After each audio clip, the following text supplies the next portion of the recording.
Est-ce que tu as vu avec l'association des commerçants, monsieur machin Cerne, c'est lui qui prend, toi j'ai confiance qu'en lui. Tout est fait. Tout est fait, c'est bon, je peux faire une annonce un peu publique. C'est lui qui prend en charge la chose. D'accord. C'est l'association qui sera. Bonsoir Madame le maire. Bonsoir. On s'occupe plus avec Benoît. Très bien, non mais très bien, il faut que ça marche. Ça va au moins. C'est l'association de la ville, centre-ville, qui porte la chose. Madame le maire, à propos de l'inscription des crédits nécessaires pour l'embauche de Madame Oui, il faut Sylvie. mettre 5 mois, les 5 mois. Oui, non mais d'accord, mais je ne lis que ça. Par contre, le montant, c'est toi qui en... Je vais le dire qu'on va... Attends, où est-ce que c'est le montant, c'est là, c'est toi qui dois normalement dire ça, je suppose. Voilà. Attends, non, c'est ça. Si, c'est 36 000 pour Voilà. charger. Ouais, Oui, c'est ça. Il faut qu'on dise qu'il y a une modification parce qu'eux, ils ont dû recevoir qu'avec un seul mot. Un seul Mois. mois. Ah oui, et là, on part sur 5 mois. Oui, parce que l'avocat a dit que c'était mieux que d'attendre parce qu'après, on n'aura pas de crédit au mois de janvier. Donc, je leur demande d'avaliser, d'inscrire les... Je vais leur dire et après, tu leur diras d'autoriser... pour le rapport de la CLECT, je fais un vague, parce qu'il est indiqué Madame le maire, enfin, donne lecture du rapport. C'est toi, c'est moi qui en parle. Vous avez tous lu à propos des restitutions, etc. Voilà, dans le rapport de la CLEC, tu étais là, ce rapport doit être soumis à l'approbation de l'ensemble des conseils municipaux. Tu dis que on valide ce rapport, parce qu'il faut le valider, mais ça ne nous empêche pas de revenir sur les montants de compensation. Ah bon? Oui. Parce que je trouvais que les ponts de Brionne, c'était pas très cher. Non, oui, mais on retourne, et tu dis que nous, on reviendra. On a déjà regardé pour revoir les montants de compensation de l'Interco vis-à-vis de la ville. Ah oui, dans leur globalité. Et là, sur les comptes en question, quand je vois 15 000 € annuels pour les ponts de Brionne, mais c'est peanuts. Mais on ne peut pas valider ça. Oui, mais ça, on peut toujours revenir. T'es sûr? Là-dessus. C'est un accord avec les deux associations. Voilà. Bon, allez. Qu'on parle des parkings. S'il vous plaît, vous pouvez prendre place.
Bonsoir à tous.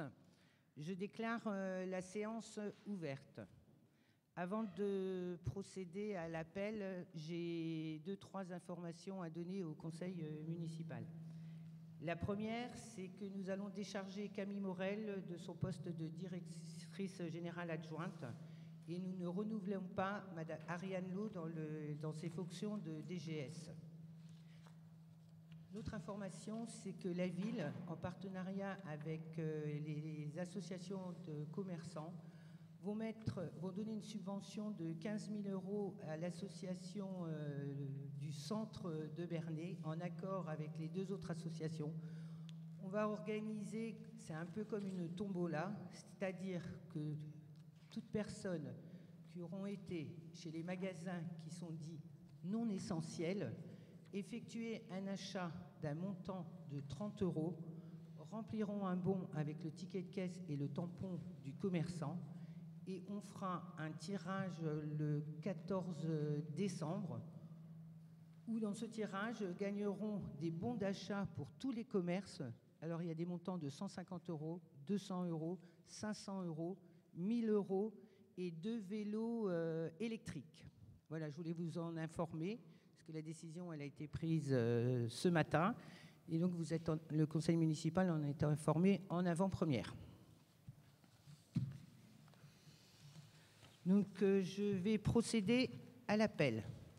Donc, Marilyn Wagner présente, Gérard Lemercier, Sarah Ferraud, Michael Pereira qui a donné procuration à Guillaume Vienner, Camille Dalle, Louis Chouin, Présent. Sabrina Bécher, Guillaume Vienner, Françoise Turmel qui a donné procuration à Gérard Lemercier, Pascal Séjourné, Claudine Eudes, Pierre Bibé, Frédéric Paris, Jérôme Varangle qui a donné procuration à Thierry Josset, Céline Menant, Pierre Jallet qui m'a donné procuration, Laure Beaumartel, Jocelyn Coinon, Valérie Diot, Thierry Josset, Laurence Béatrix, Dominique Bétourné, Chantal Hervieux qui a donné procuration à Laure Beaumartel, Julien Lefebvre, Ulrich Schumberger, Présent. Valérie Branlot, Sébastien Lerat, Sandrine Bozek, François Van Fletteren, Claire Pitette, Pascal Ditch, Présent. Nathalie Perret qui a donné procuration à Pascal Ditch et Antonin Planchette.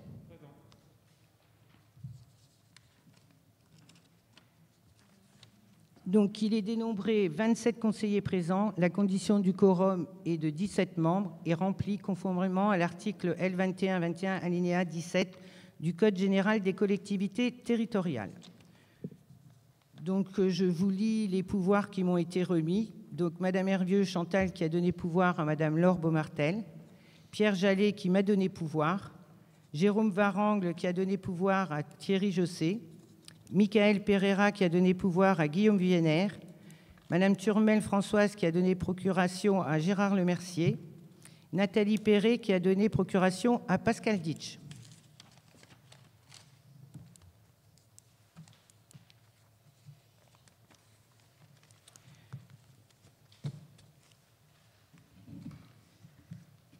Je vais vous faire passer le procès-verbal du précédent conseil et je vais vous demander de le signer.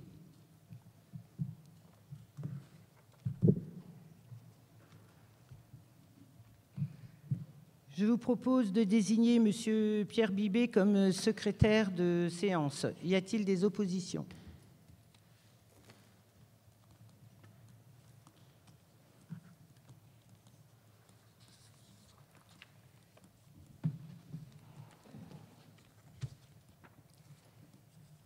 Donc, première délibération, c'est l'adoption du règlement intérieur du conseil municipal. Nous avions formé une commission ad hoc avec les membres de la majorité et les membres de l'opposition pour revoir ce règlement.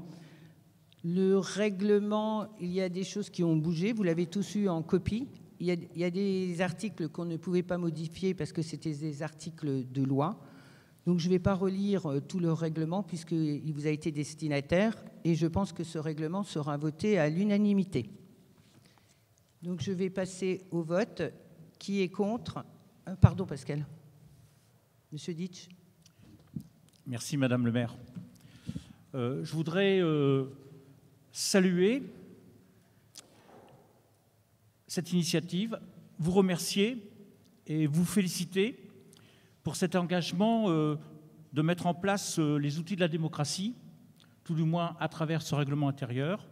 Je pense que cette commission mixte a fait un travail qu'aucun de vos prédécesseurs n'avait fait. Et maintenant, il faut aller plus loin encore, très rapidement mettre à disposition des locaux pour les oppositions qui soient adaptés aux exigences de l'exercice du mandat. Et en cela, je pense que nous pourrons avoir les deux premiers outils de la démocratie afin de faire bien fonctionner notre mandat. Merci, Monsieur Ditch. Madame Pitette.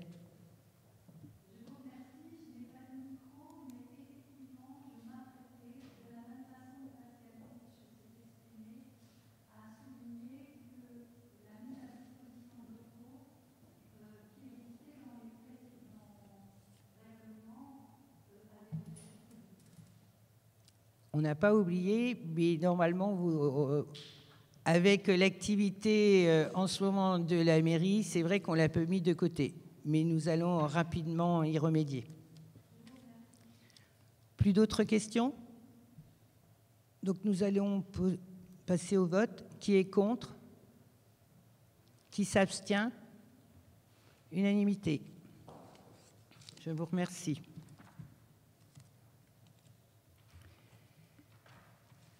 Deuxième délibération, la création et la composition des commissions thématiques permanentes. Vous savez que jusqu'à présent, nous n'avions installé aucune commission. Nous avons d'abord voulu modifier le règlement et maintenant passer à l'installation des commissions. Donc chacun d'entre vous a été destinataire des commissions et ont répondu pour y intégrer les conseillers. 5 commissions ont été créées. La première commission est le développement territorial durable, amélioration du cadre de vie et tranquillité publique. La deuxième commission, éducation, jeunesse et participation citoyenne. La troisième commission, culture, patrimoine et sport. La quatrième commission, action sociale, médico-sociale et solidaire. La cinquième commission, administration générale, finances et économie. Je vais rappeler les membres qui constituent les commissions. Donc, dans la première commission, développement territorial durable, amélioration du cadre de vie, tranquillité publique, Dominique Bétourné, Pierre Bibé, Sandrine Bozek, Valérie Branlot, Thierry Josset, Nathalie Perret, Pascal Séjourné, Jérôme Varancle, Guillaume Vienner. Est-ce que c'est bon ?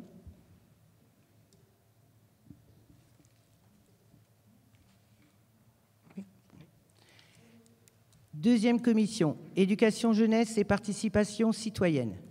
Sabrina Bécher, Valérie Branlot, Camille Dalle, Pascal Ditch, Sarah Ferraud, Céline Menant, Frédéric Paris, Claire Pitette, Pascal Séjourné.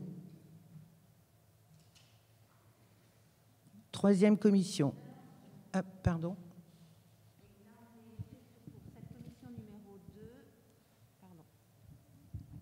Pour la commission numéro 2, en réalité, au lieu de mettre Valérie Branlot, ça sera donc Sandrine Bozek.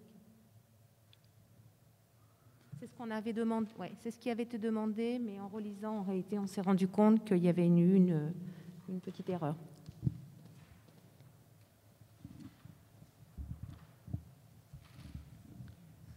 Donc, à la place de Madame Branlot, c'est Sandrine Bozek. La commission 3, culture, patrimoine et sport. Laurence Béatrix, Gérard Lemercier, Jocelyn Coinon, Pascal Ditch, Valérie Diot, Pierre Jallet, Claire Pitette, Ulrich Schlumberger, Françoise Turmel.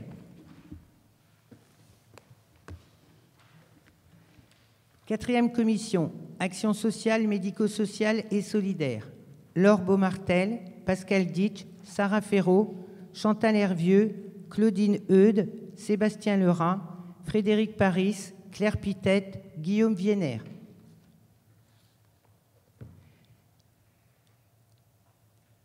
Cinquième commission, administration générale, finances et économie.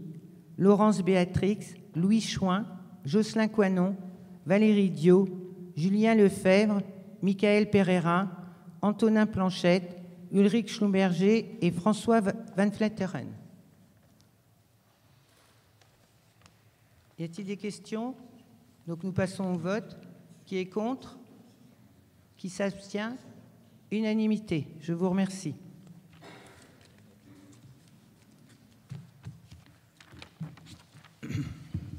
Pour la troisième délibération, je vais passer la parole à Monsieur Louis Chouin. Alors, ce n'est pas l'autorisation d'employer un directeur de cabinet, c'est d'attribuer au cabinet une somme pour pouvoir faire fonctionner le cabinet, justement parce qu'au niveau du cabinet du maire, il nous manque un directeur de cabinet.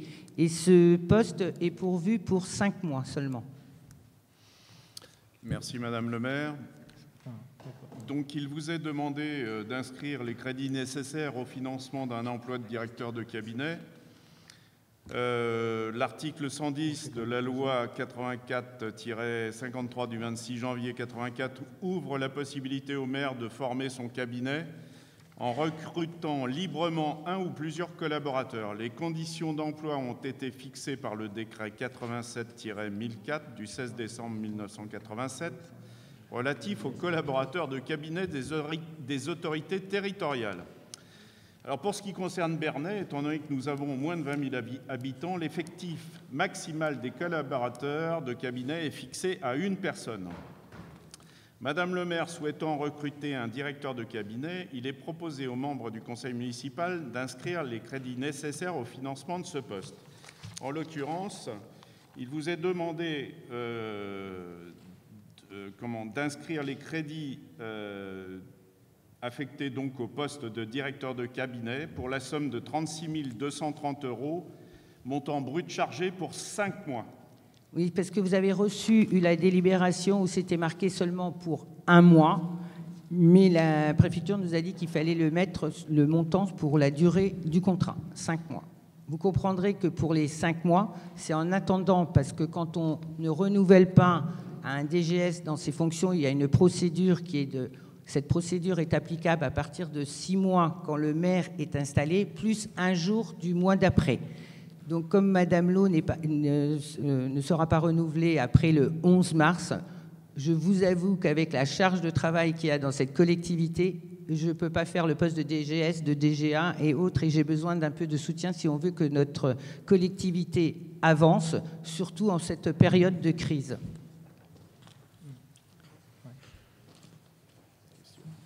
Donc, y a-t-il des questions? Non. Bon, ce que je rappelle que le directeur de cabinet ne rentre pas dans les effectifs de la collectivité, vu que c'est un contrat. Normalement, il est prévu pour la durée du mandat du maire, mais j'espère bien retrouver un DGS ou une DGS pour le 12 mars. Merci. Donc, nous passons au vote. Y a-t-il des contre? Qui s'abstient? Adopté. Merci.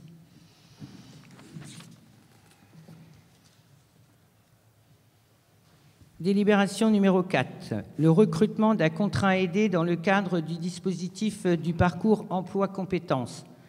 La ville de Bernay souhaite recruter un emploi dans le cadre de parcours emploi-compétences au sein du service multi-accueil. Cette personne sera recrutée sur un poste d'agent technique d'entretien pour une durée d'1 an à 35 heures hebdomadaires pour une rémunération égale au SMIC. Ce recrutement pallie une mobilité interne. La participation de l'État, conformément au dernier arrêté préfectoral, est de 65% sur la base de 20 heures hebdomadaires sur le montant brut du SMIC. C'est-à-dire qu'avant, les employés au ménage dans la collectivité étaient regroupés sur un seul pôle.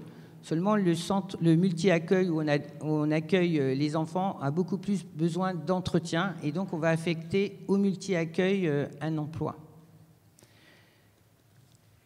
Est-ce qu'il y a des questions? Oui, j'aurais une question à vous poser. Donc je comprends bien la logique de cette embauche. J'aurais voulu savoir l'impact que ça a sur la masse salariale de la mairie. Est-ce qu'elle est compensée par des départs? Est-ce que c'est un ajout? Et quel mode de financement envisagez-vous? J'imagine que la hausse d'impôts ne fait pas partie de vos ambitions. Vous l'aviez clairement exprimé lors de la campagne. Il y a le recours à la dette ou il y a des économies dans d'autres services. Est-ce que vous pouvez nous éclairer sur la façon de financer cette embauche qui n'est pas la seule, en fait, et je comprends pourquoi vous embauchez du personnel.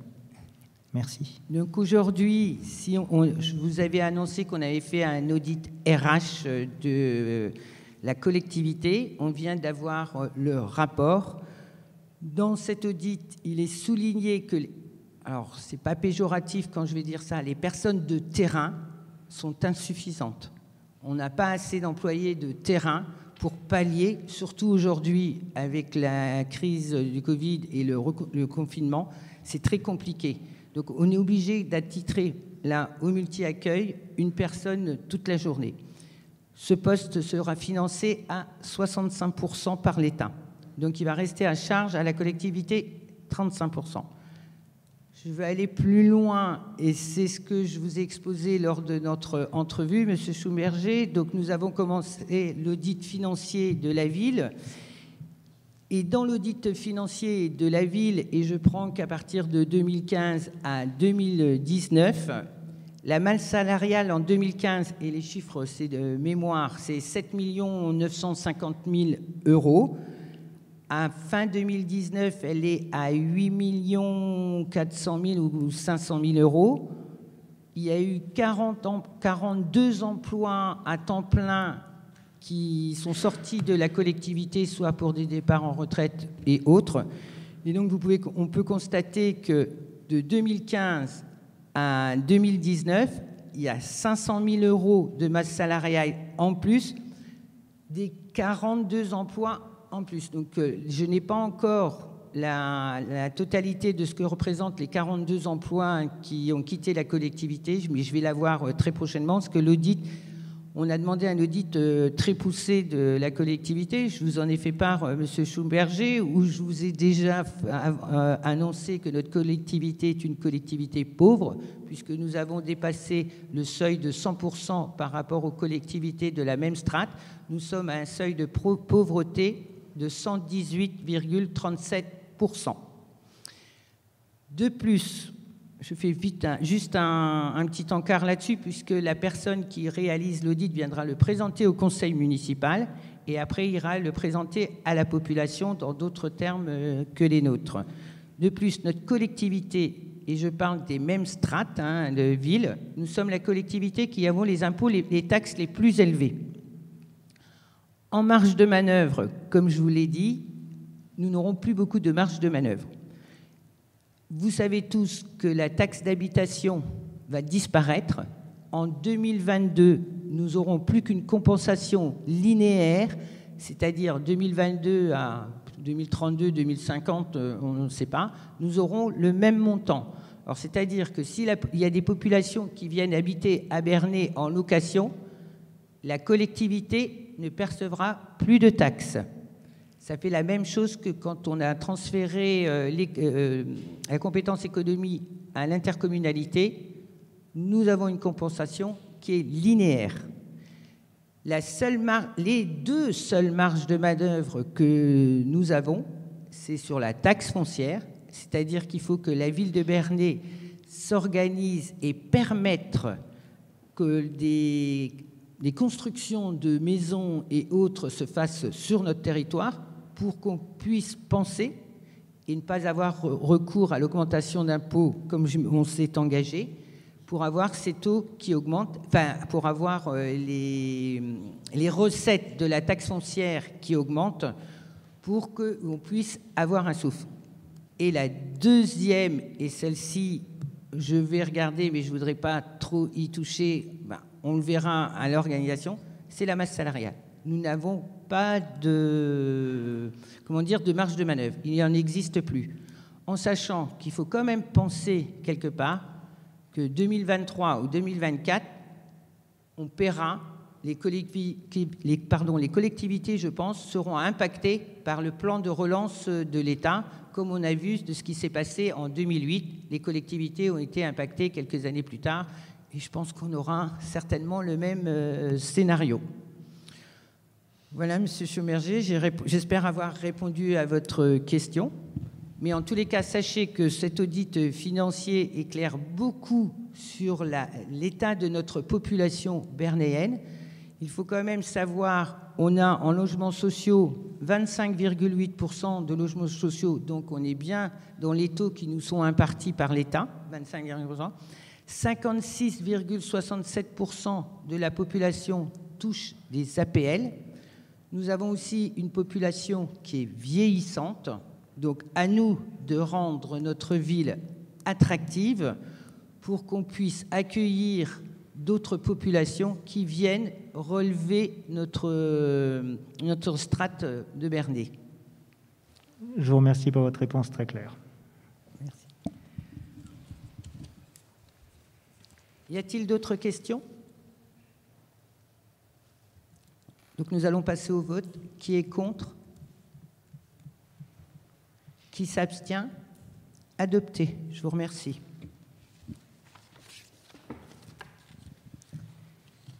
Alors, vous aviez reçu pour la création de postes de vacataires. Vous aviez reçu pour avoir créé plusieurs postes de vacataires au PIAF et pour un poste du psychologue. Donc la délibération des postes de vacataires au PIAF, on ne va pas le passer puisque aujourd'hui on sait qu'avec le confinement, on n'aura pas besoin de vacataires. Et dès lors qu'on en aura besoin, on repassera en délibération. Donc pourquoi nous avons recours à un psychologue? La collectivité territoriale peut recruter des vacataires. Donc 3 conditions doivent être réunies. Le recrutement pour exécuter un acte déterminé, le recrutement discontinu dans le temps et répondant à un besoin ponctuel de la collectivité et une rémunération attachée à l'acte. Donc là, il s'agit de recruter un vacataire psychologue clinicien afin d'appuyer le service des ressources humaines dans la politique de la qualité de vie au travail que la collectivité souhaite continuer. La vacation sera rémunérée sur la base d'un forfait. Je vous avais dit en préambule, quand on avait lancé l'audit RH, que la première chose qui ressortait de l'audit RH, c'était une grande souffrance au travail. Donc, je vous demande qu'on puisse avoir en vacataire un psychologue pour nous aider justement et continuer à résorber ce malaise au travail. Y a-t-il des questions ?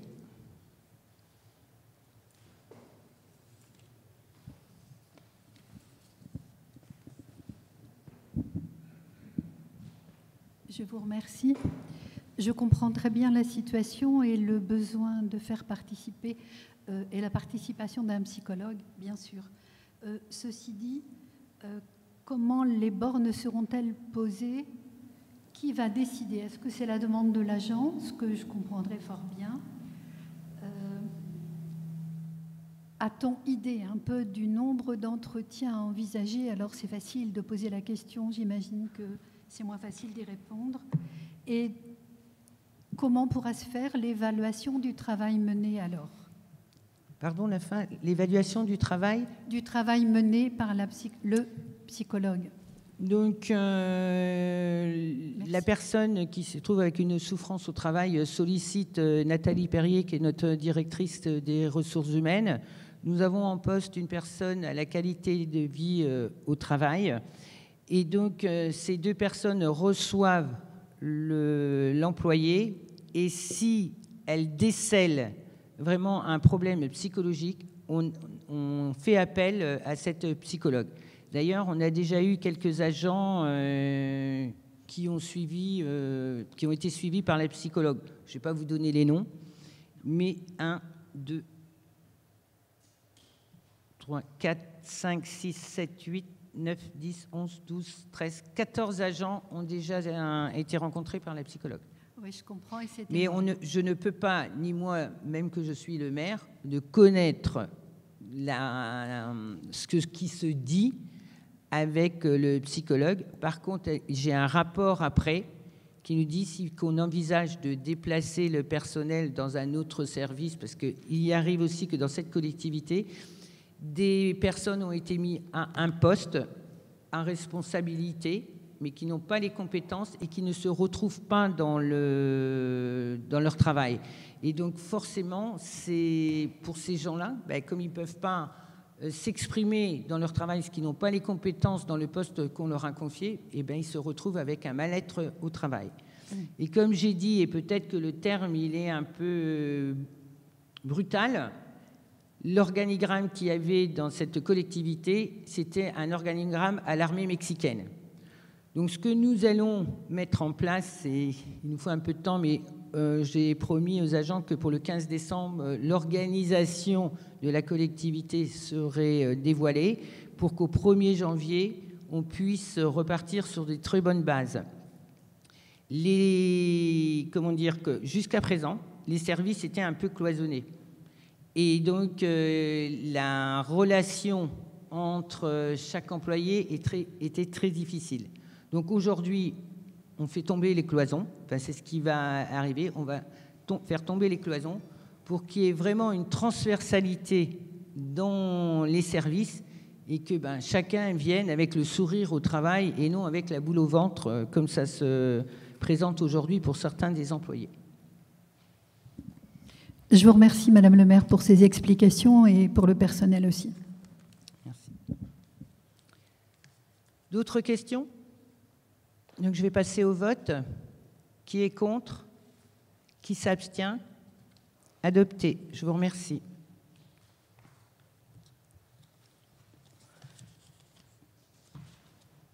Alors, 6e délibération. Mise en œuvre du recensement 2021 de la population, recrutement et rémunération des agents recenseurs. Tous les ans, vous savez qu'on est obligé de recenser la population. Et donc, nous faisons appel à des personnes externes de la collectivité.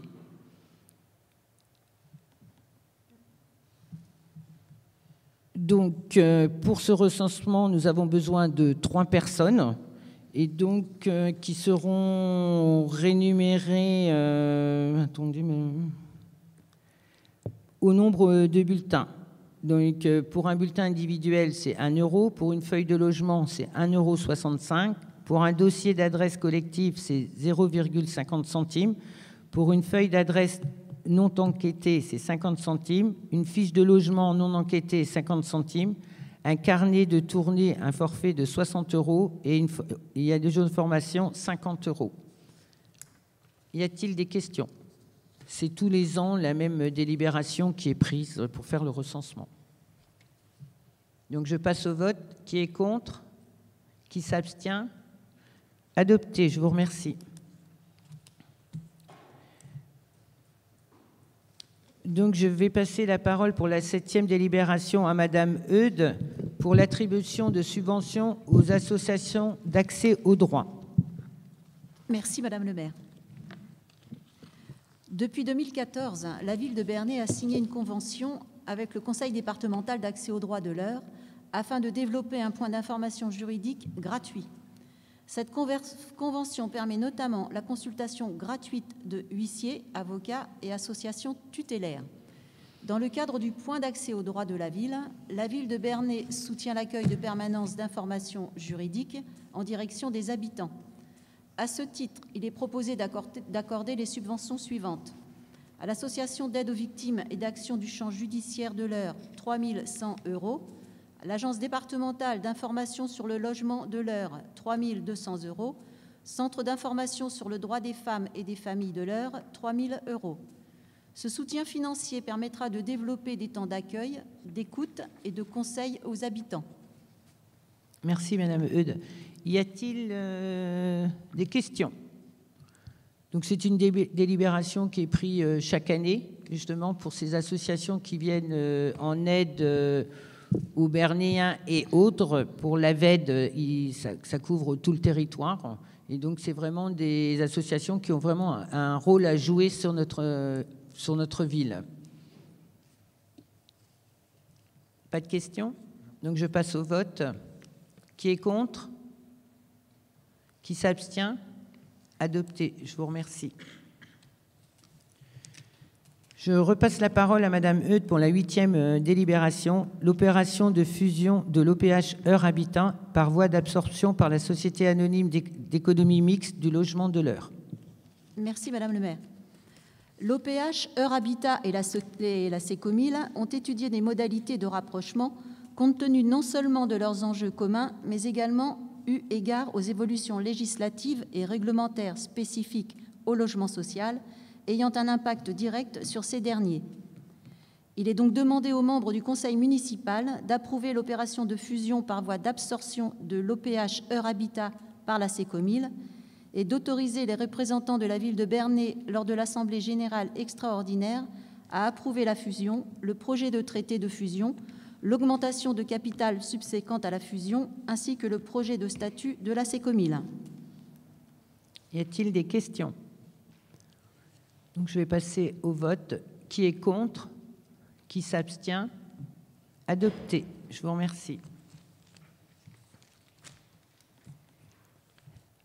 La 9e délibération, c'est la création de la commission communale d'accessibilité des personnes handicapées et je donne la parole à Monsieur Bibet.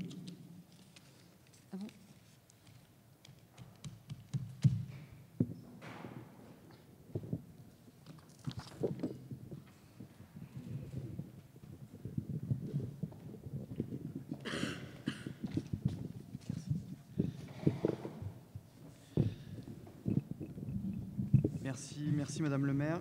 Alors, la délibération sur la création de la commission communale d'accessibilité des personnes handicapées, elle est obligatoire dans les communes de plus de 5000 habitants, donc elle nous concerne. Elle est présidée par le maire et elle est constituée de représentants de la commune, d'associations de personnes en situation de handicap, d'associations d'usagers et sa composition est fixée par arrêté municipal. Le rôle est de dresser le constat de l'état d'accessibilité du cadre bâti existant, de la voirie, des espaces publics, des transports. Et elle doit également établir un rapport annuel sur l'état d'accessibilité et le présenter en conseil municipal, faire des propositions utiles permettant d'améliorer la mise en accessibilité de l'existant ainsi que recenser l'offre de logements accessibles aux personnes handicapées. Donc c'est une commission qu'on doit mettre en place à chaque début de mandature, me semble-t-il. Et sur ce sujet, la ville poursuit les investissements en faveur de la mise en accessibilité des équipements et des établissements communaux. Donc il vous est proposé, il est demandé au conseil municipal de procéder à la création de cette commission communale dont les membres seront désignés par arrêté du maire.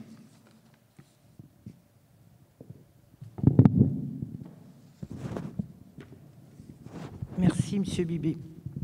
Y a-t-il des questions? Je passe au vote. Qui est contre? Qui s'abstient? Adopté. Je vous remercie.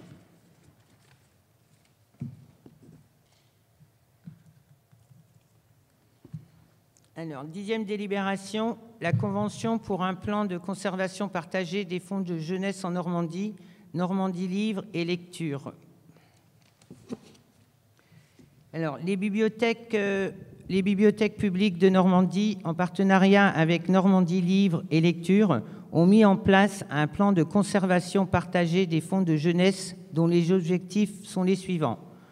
Encourager la convention préventive des fonds de jeunesse, sauvegarder un patrimoine précieux, encourager la valorisation des fonds jeunesse auprès du public, transmettre la mémoire de l'édition, rationaliser les éliminations par voie de désherbage régulier et les acquisitions d'ouvrages dans un contexte d'abondance éditoriale.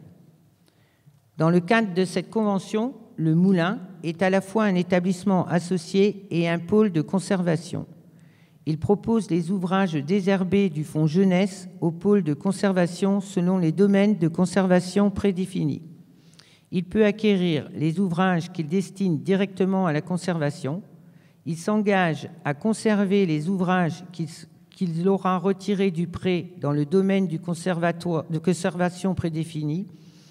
Il s'engage à accepter les ouvrages désherbés sortis de l'inventaire proposés par les bibliothèques participant à la conservation partagée des livres jeunesse en vue de les conserver. Ceci dans le cadre de la construction d'une collection cohérente et dans la limite physique des espaces de conservation. Il s'engage à élaborer ou étudier toute proposition de mise en valeur de ces fonds pour un large public, notamment leur consultation et leur exposition dans le respect des règles de sécurité, des recommandations techniques en vigueur et des prescriptions légales en matière de propriété intellectuelle et artistique. Y a-t-il des questions? Donc je passe au vote. Qui est contre? Qui s'abstient? Adopté. Je vous remercie. La 11e délibération. Acceptation d'un don fonds Lavarande.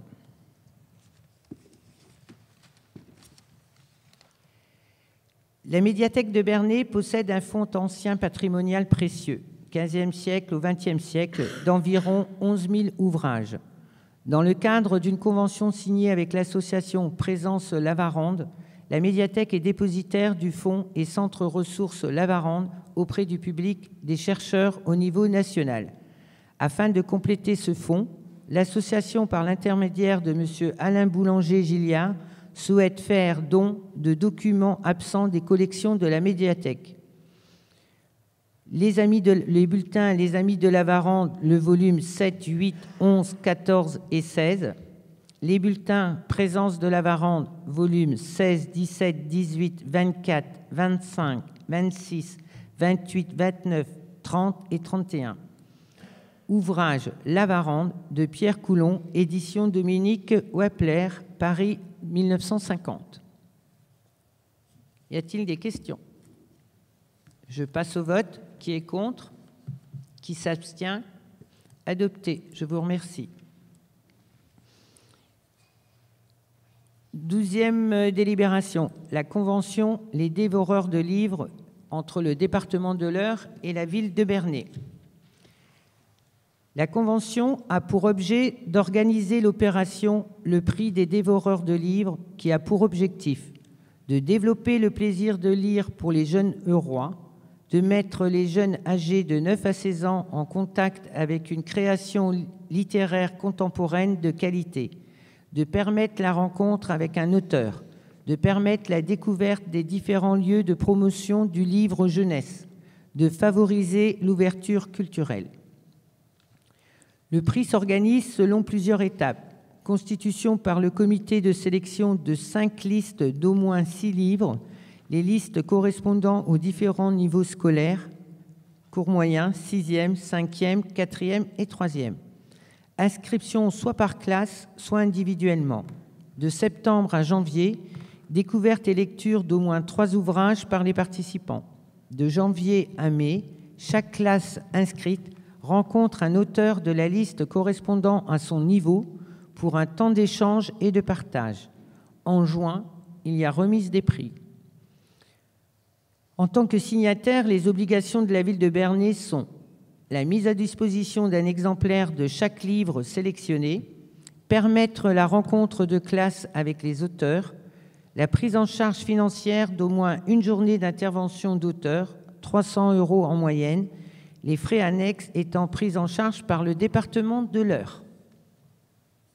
Y a-t-il des questions? Donc je passe au vote. Qui est contre? Qui s'abstient? Adopté. Je vous remercie. Je vais passer la parole à M. Louis Chouin pour la 13e délibération concernant l'adoption du rapport de la CLECT. Oui, merci Madame le maire. Le président de la CLECT, donc je vous rappelle que c'est la commission locale d'évaluation des charges transférées à l'Interco, donc, a notifié, enfin aussi bien dans un sens que dans l'autre d'ailleurs, a notifié à la ville de Bernay le rapport 2020 adopté par la commission lors de sa réunion du 12 mars 2020. Conformément aux dispositions de l'article 1609 non-C du CGI, la commission locale d'évaluation des charges transférées est chargée d'évaluer les transferts de charges qui accompagnent ces transferts de compétences. Donc, cela concerne 4 points. D'une part, la restitution d'une partie des chemins de randonnée, ce qui abondera la compensation pour la ville de Bernay de 2113,44 € exactement par an. Le deuxième point concerne la restitution du balayage aux communes qui faisaient partie de l'ancienne intercommunalité du pays brionnais, pour lesquelles l'intercommunalité se désengage du balayage des caniveaux et le restitue aux différentes communes. Bon, les sommes sont anecdotiques, mais vous avez pu les consulter. Le troisième point concerne l'entretien des ouvrages d'art suite au transfert d'une partie de la voirie de la commune de Brionne. Et en l'occurrence, ce sont 7 ponts sur la commune de Brionne. Et cela comment dirais-je, s'accompagnera d'une amputation de 15 329 € annuels sur les compensations de la ville de Brionne. Et en dernier lieu, le transfert du service d'aide et accompagnement à domicile de la ville de Bernay, qui, lui, nous provoquera une baisse de 129 023 € annuels sur les compensations de notre ville. Ce rapport donc doit être soumis à l'approbation de l'ensemble des conseils municipaux des communes membres. Il vous est donc proposé de l'adopter. Donc, je voudrais apporter une petite précision sur le rapport de CLECT. Donc, c'est de voter ce rapport de CLECT. Mais sachez que d'ores et déjà, au prochain pacte financier et à la CLECT qui sera installée à l'intercommunalité, je vais demander à revoir les charges, enfin au moins les attributions de compensation qui nous sont versées, parce que je ne suis pas tout à fait en accord avec les charges qui nous retiennent.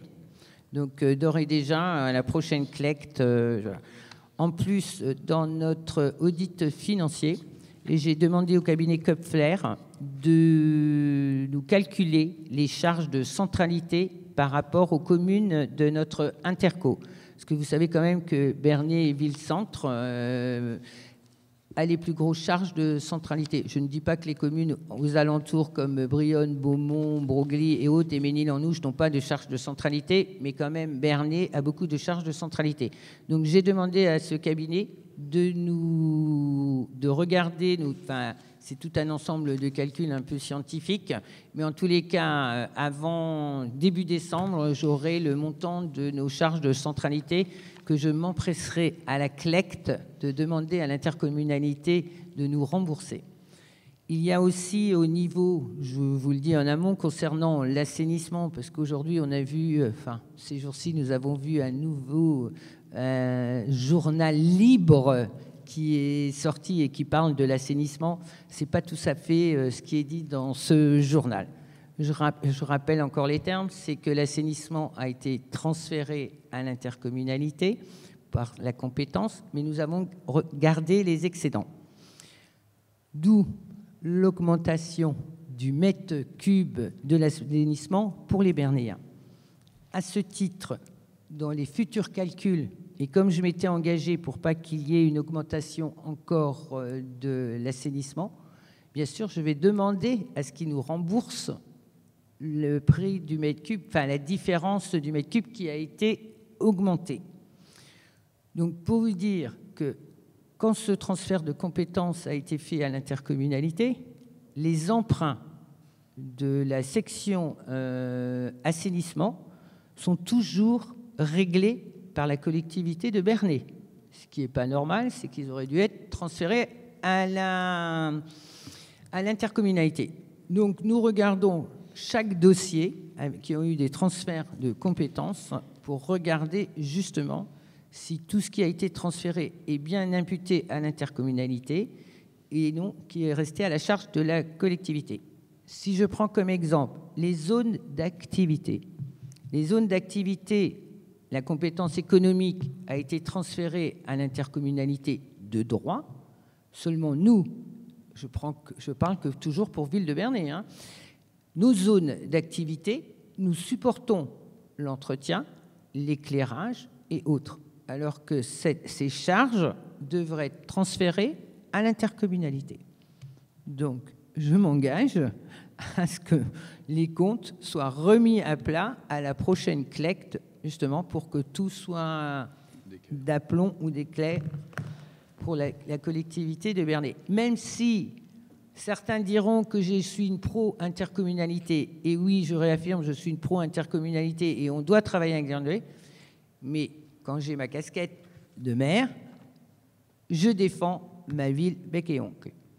Voilà. Donc, avez-vous d'autres questions ? Puisque vous évoquiez brièvement le transfert des sommes concernant l'assainissement, il y a une partie qui était pour le fonctionnement, une partie qui était pour l'investissement. Au moment de ce transfert, est-ce que vous pourrez vous assurer que à peu près le million qui consistait à de l'investissement sera bel et bien investi sur le réseau de Bernay ? Alors, je suis sûr que vous serez d'accord avec ce point. Donc, si je parle des sommes à transférer, en gros, hein, vous me faites grâce des centimes ou des centaines d'euros, c'est à peu près 1 450 000. Mais dans les 1 450 000, il n'y a que 450 000 euros d'investissement. En gros, c'est le fonctionnement, c'est 980, on va dire 1 million, et 450 000 d'investissement. Donc ces 450 000 euros d'investissement sont pour les réseaux. Vous le savez, quand j'ai été adjointe de 2014 à 2016, j'ai lancé les études sur les réseaux. Sur le réseau assainissement de Bernay, il y a 4,5 millions d'euros. Et on a la même chose sur les réseaux d'eau, 4,5 millions d'euros. Sur les investissements, depuis 2016, on aurait pu faire des travaux, parce qu'on avait les moyens de le faire. Au service de l'eau, on n'a pas tout à fait les mêmes moyens. Vous savez, ou peut-être que ça a été fait écho dans la presse, notre usine de filtration est obsolète.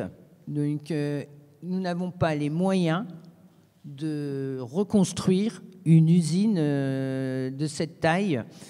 Donc, ce qui est envisagé, et on réfléchit, et ça viendra dans vos commissions, puisque maintenant elles sont installées, c'est de s'adresser à un syndicat pour qu'il puisse venir nous alimenter en eau. Et ainsi, on transférerait cette compétence, puisque de toute manière, la compétence eau sera transférée à l'intercommunalité normalement en 2026, et qu'aujourd'hui, on demande à tous les syndicats d'essayer de faire un rassemblement, et que certainement, mais 2026, il y aura encore changement de gouvernance, que l'Interco transférerait en délégation à un syndicat l'eau. Donc là, aujourd'hui, on a installé, et c'est effectif depuis ce matin, une unité mobile pour notre usine de filtration pour éviter qu'on ait des turpidités avec l'eau. Et donc, on est obligé quand même qu'on soit mis en sécurisation parce que nos réseaux ne sont pas en sécurité. Donc, on réfléchit pour une sécurisation avec le syndicat de la Charentonne, puisqu'ils auraient à ouvrir, enfin, à creuser, à mettre un tuyau, et ils pourraient nous sécuriser. Donc, on est déjà dans une démarche sur ce principe-là. Voilà. Merci pour votre réponse. D'autres questions? Donc, je passe au vote. Qui est contre? Qui s'abstient? Adopté. Je vous remercie. Je redonne la parole à Monsieur Louis Chouin pour les refinancements des emprunts communaux. Un petit peu avant, quand nous sommes arrivés, la première des choses que Monsieur Chouin s'est attaqué, c'était aux emprunts. Les emprunts n'ont jamais été renégociés.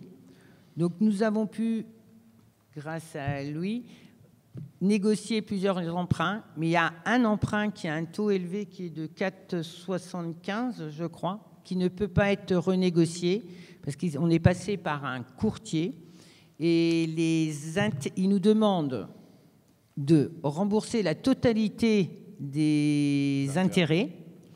Ils nous proposaient de refinancer en rallongeant le prêt, mais à la finale, quand on ajoute la pénalité qu'on a, plus les intérêts, même si le taux d'intérêt en ce moment est extrêmement bas, on payait plus de 20 000 € en plus. Donc on ne va pas le renégocier, surtout qu'il ne va pas tarder à s'arrêter. Je crois que c'est dans 6 ans. Dans 6 ans.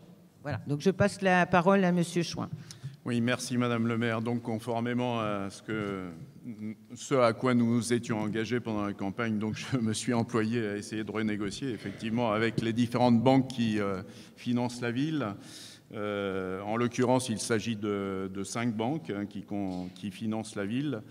Par contre, sur les 5, 3 seulement ont accepté de renégocier ou accepté ou pu renégocier parce qu'en fonction de la ressource qu'ils avaient dégagé au moment de la souscription de l'emprunt, c'était possible ou pas pour elles. Enfin, du moins, c'est ce que l'on nous a opposé.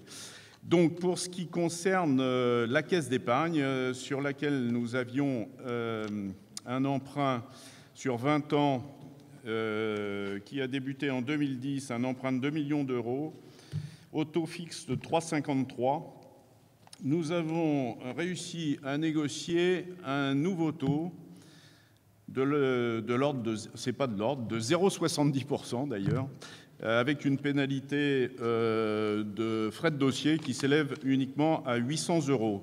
Cela se concrétise pour la ville par une économie de 177 000 € sur l'ensemble des 10 ans qui restent à courir. Voilà, Madame le maire. Merci, Monsieur Chouin. Y a-t-il des questions? Oui, Monsieur Ditch. Merci. Alors, pas une question, mais vous dire que je me réjouis qu'enfin on renégocie avec les banques. Ça faisait des années et des années que je le demandais, sans succès. Donc, merci, Madame le maire. D'autres questions? Donc, je passe au vote. Qui est contre? Qui s'abstient? Adopté. Je vous remercie. Je redonne la parole à Monsieur Chouin pour la délibération numéro 15, c'est la renégociation avec le Crédit Agricole. Oui, donc merci Madame le maire. La deuxième banque qui a accepté de renégocier ses taux est donc le Crédit Agricole pour un ensemble de 4 prêts qui ont été souscrits sur des durées entre 20 et 25 ans. À des taux qui allaient de 1,73 à 1,53 %. Aujourd'hui, nous avons pu renégocier l'ensemble de ces prêts pour 2 d'entre eux à 0,89, un à 0,94 et le dernier à 0,84 %. Et tout cela se traduit par une économie globale sur l'ensemble de la durée de 129 000 €, de l'ordre de 129 000 €, j'ai arrondi. Mais enfin, vous avez pu avoir accès à l'ensemble du dossier, donc je pense que vous avez fait les calculs par vous-même. Voilà, Merci, Monsieur Chouin. Même si les emprunts ont été contractés 2016, 2017, 2018, il est toujours bon de les renégocier. Y a-t-il des questions? Donc, je passe au vote. Qui est contre? Qui s'abstient? Adopté. Je vous remercie. Je redonne la parole à Monsieur Chouin pour la délibération numéro 16, qui est le refinancement des emprunts communaux pour la Caisse des dépôts et de consignation. Merci Madame le maire. Donc le troisième organisme qui finance la ville et qui a accepté de renégocier sa tarification concerne la Caisse des dépôts et consignations qui nous avait octroyé 3 prêts calé d'une part sur le livret A et d'autre part sur le livret d'épargne populaire avec une marge en supplément. Ils ont accepté de réviser leur marge et désormais nous avons 3 emprunts au taux de 1,54 % pour l'un et 1,40 % pour les 2 autres, en sachant que nous étions partis de 4,15 2,25 et 1,75. Tout cela se traduira par une économie pour la ville sur l'ensemble de la durée restante à courir de l'ordre de 34 000 €. Voilà, Madame le maire. Merci, Monsieur Chouin. Y a-t-il des questions? Monsieur Schomberger. Vous avez mentionné 2 organismes, 2 banques qui ne souhaitaient pas renégocier et un courtier qui rendait la renégociation impossible. Est-il possible de connaître le nom des banques qui refusent de renégocier leurs emprunts? Et le courtier, même s'il existe, il y a derrière lui une banque. Est-il possible de connaître le nom de la banque, encore une fois, qui bloque cette renégociation? Alors, enfin, si je peux me permettre. Mais oui. Allez-y. Oui, pour ce qui concerne les 2 organismes qui ont refusé de revoir leur taux, il s'agit d'une part d'un organisme qui s'appelle la SFIL, SFIL, et d'autre part une filiale du Crédit Agricole, en l'occurrence Calion. Parce que, si vous voulez, c'est pas qu'ils refusent de négocier, c'est que comment dire, quand ça a été emprunté, ça a été avec des conditions qu'aujourd'hui, même si, comme je vous expliquais tout à l'heure, si on veut renégocier, on est obligé, parce que c'est pas indexé ni sur le livret A, il n'y a aucune indexation possible, donc on est obligé de rembourser la totalité pénalité.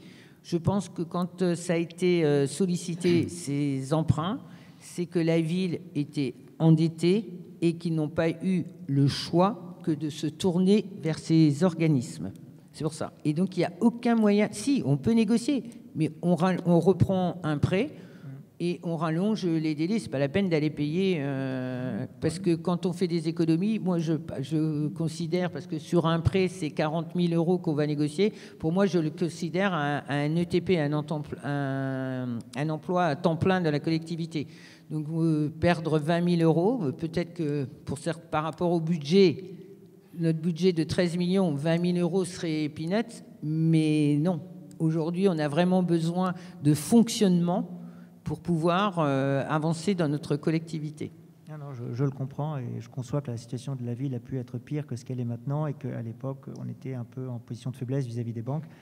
Malheureusement, autant la SFIL est un nom que je ne connais pas, qu'à Lyon, c'est le Crédit Lyonnais, donc on aurait pu penser qu'ils puissent faire un effort, parce qu'en réalité, ils refusent de renoncer à leur commission, alors peut-être qu'ils ont déjà...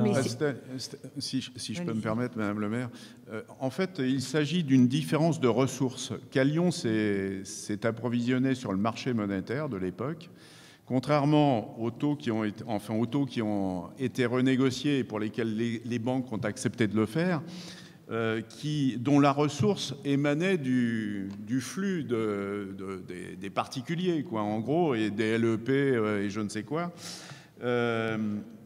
Donc la différence, c'est que sur le marché monétaire, et vous le savez sûrement mieux que moi, Monsieur Schlumberger, dès lors qu'on a défini un taux, on est coincé, quoi, jusqu'au terme du contrat. Et la pénalité qui nous est demandée, comme l'a indiqué Madame le maire, est équivalente à l'ensemble des taux des intérêts qui nous seront réclamés sur la durée. Et effectivement, ils acceptaient de nous refaire un taux de 0,80, mais à 0,80 plus l'ensemble des intérêts, on était perdant. Et étant donné que, comme Madame le maire l'a précisé, il ne reste que 6 ans sur l'un des deux prêts, on s'est abstenu d'aller au-delà. Voilà. J'ai bien compris. Je vous remercie. C'est très clair. Y a-t-il d'autres questions ? Donc je passe au vote. Qui est contre ? Qui s'abstient ? Adopté. Je vous remercie.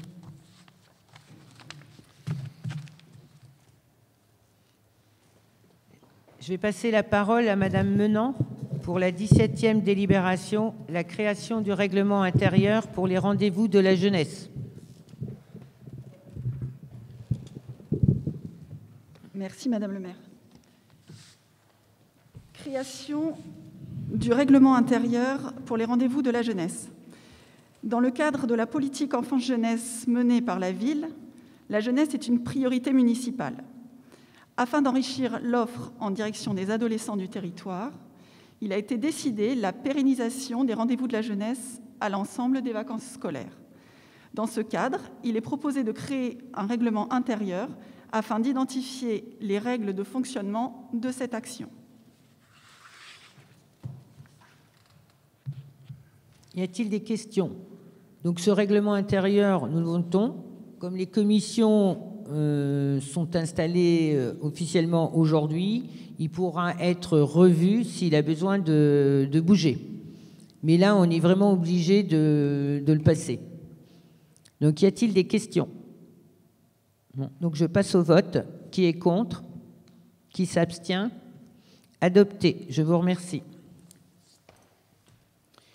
Je vais passer la parole à Madame Laure Beaumartel pour la modification du règlement intérieur général du guichet famille.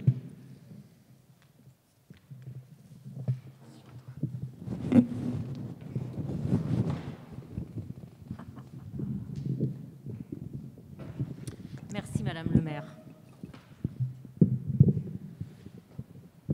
Le règlement intérieur du guichet famille définit d'une part les conditions et modalités d'inscription au service petite enfance et enfance jeunesse de la ville. Ces modalités sont modifiées pour l'accueil de loisirs. Des périodes d'inscription seront définies et communiquées pour chaque période de vacances scolaires afin de mieux anticiper les besoins en personnel. D'autre part, ce règlement définit les modalités de paiement des participations familiales liées à la fréquentation et en précise les conditions d'accès et les limites qui se posent lors d'absences répétées de paiement des factures.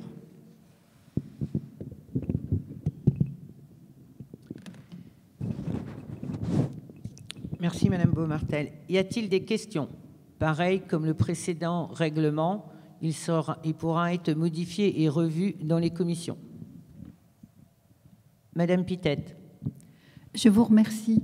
Mon avis, là, concerne plutôt le 18 et 19, délibération 18 et 19. Alors, nous connaissons très bien les besoins de recettes de la municipalité, les comprenons fort bien, vous venez d'en parler suffisamment. Mais considérant aussi que tous les enfants ont besoin d'être accueillis, ne serait-il pas possible de passer une convention avec la caisse d'allocation familiale afin qu'elle verse en direct les sommes dues à la structure municipale qui accueille l'enfant lorsqu'il y a défaut de paiement de la part des parents? J'imagine bien sûr que ce versement viendrait en débit des allocations versées aux parents. Je crois que cette façon de faire existe en Martinique, en Guadeloupe ou dans des départements d'outre-mer, territoires d'outre-mer. Oui. J'ai en effet peur que ce soit les enfants qui en ont le plus besoin, qui soient évincés de ces accueils professionnels et structurants. Merci, Mme Pittet. Je vais vous répondre. Pour l'instant, la CAF n'interviendra pas dans des règlements directs parce que ce sont souvent des prestations extrascolaires, à part au multi-accueil où les parents vont. Aujourd'hui, on s'aperçoit, et quand on prend les impayés, qu'il y a des familles, dont je ne citerai pas les noms, mais qui ont pour habitude de mettre leurs enfants, voilà, mais qui oublient de payer. Et c'est récurrent depuis des années. Si aujourd'hui, comme je le disais dans un précédent conseil, j'appuie sur le bouton, il y a des familles qui doivent 4 500 €. Et je répète, ce ne sont pas toujours les familles en difficulté. Mais c'est des familles qui peuvent régler, mais comme la collectivité ne fait pas de rappel, et comme la collectivité ne demande pas à monsieur le receveur d'appuyer sur le bouton pour aller chercher les paiements, ben ces familles ne payent pas. Et je rappelle bien que ce ne sont pas ceux qui n'ont pas les moyens pour régler. Quand bien sûr, j'ai la liste des personnes, les impayés. Quand je regarde et que je vois, je me dis que c'est un peu abusé. Mais vous savez, Mme Pittet, on rencontre la même chose pour le paiement des factures d'eau. Ce ne sont pas toujours les familles qui sont en difficulté qui ne règlent pas. Bien au contraire, parce que les familles qui sont en difficulté, elles essaient de trouver des arrangements, puisqu'aujourd'hui, monsieur le receveur est à même de prendre en plusieurs fois les paiements. Ce sont bien souvent des personnes qui peuvent financièrement régler les factures. Donc, on a demandé au service, c'est-à-dire que quand il y a les inscriptions, qui vérifient que les personnes aient bien réglé pour pouvoir continuer à prendre leurs enfants, surtout dans des activités qui sont extrascolaires. Concernant les cantines, on acceptera tous les enfants, bien sûr, ce qu'il est hors de question de ne pas donner à manger à un enfant.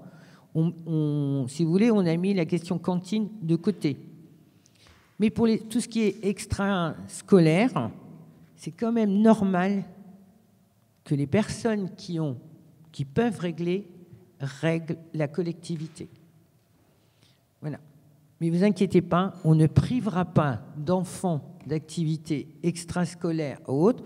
On va juste demander aux parents qui prennent en compte que la collectivité est bien sûr là pour prendre leurs enfants, soit parce qu'ils travaillent, soit parce qu'ils ont besoin de les mettre, mais qu'en contrepartie, nous, les agents de la collectivité, on est bien obligés de les rémunérer, et ce qui est normal, mais à un moment donné, si on ne rentre pas les factures à payer, on ne rentre pas les règlements, qu'est-ce qui va se passer?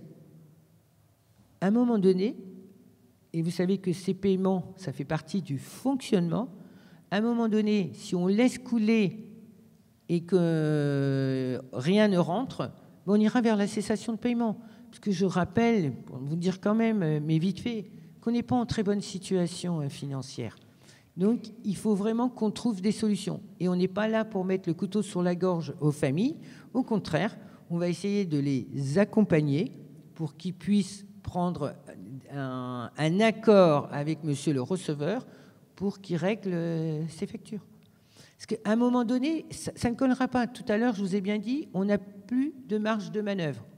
On n'aura que la taxe foncière bâtie. Et encore, il faut que la collectivité puisse installer les bouches incendies qu'il faut pour qu'on puisse délivrer les permis de construire. On n'a plus de marge de manœuvre. Ça y est, c'est fini. Donc, soit on laisse couler, on ne paye pas, et on coulera avec.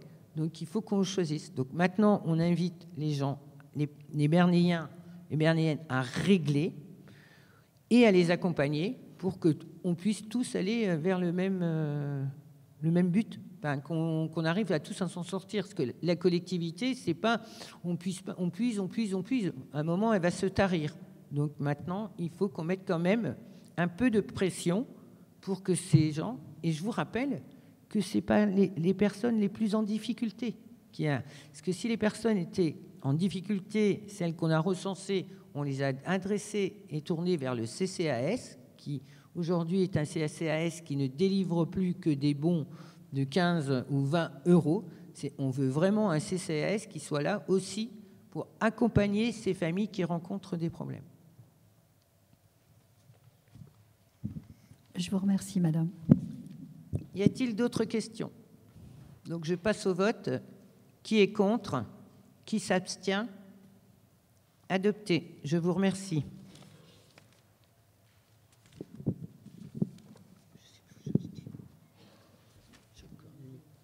Alors, la délibération 19 du multi-accueil. Je redonne la parole à madame Beaumartel. Merci, madame le maire. Le règlement de fonctionnement du multi-accueil a pour objet de fixer les conditions d'admission et d'accueil des enfants de 10 semaines à 5 ans révolus. Il précise le mode de fonctionnement et de tarification de cet établissement. Ce règlement est présenté aux familles qui doivent le viser avant de confier leur enfant. Plusieurs modifications de ce règlement sont proposées afin de l'adapter au cadre actuel de prise en charge.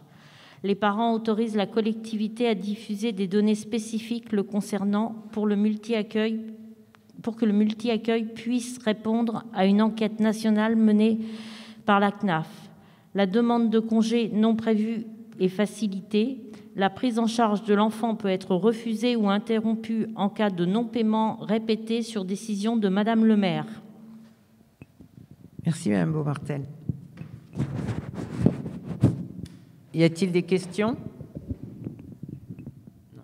Je voulais aussi vous informer que le contrat enfant-jeunesse arrive à terme au 31 décembre 2020 et qu'aujourd'hui, il n'y aura plus le contrat enfant-jeunesse n'existe plus.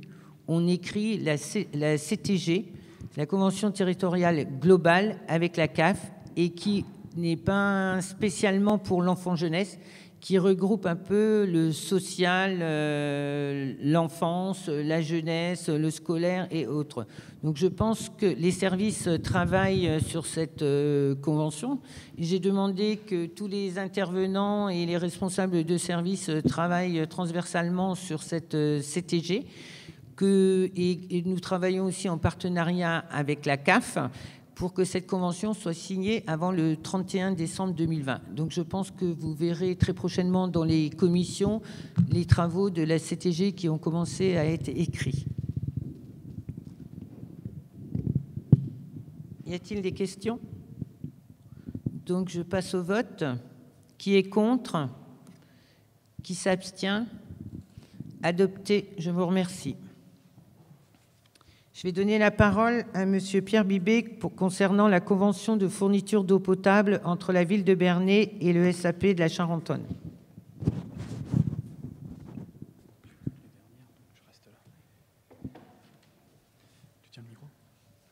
Merci madame le maire. Alors cette convention de fourniture d'eau potable entre la ville de Bernay et le SAEP de la Charentonne, pour rappel, mais on l'avait déjà évoqué à l'occasion du rapport sur l'eau, à la ville de Bernay, on a deux modes de distribution d'eau potable.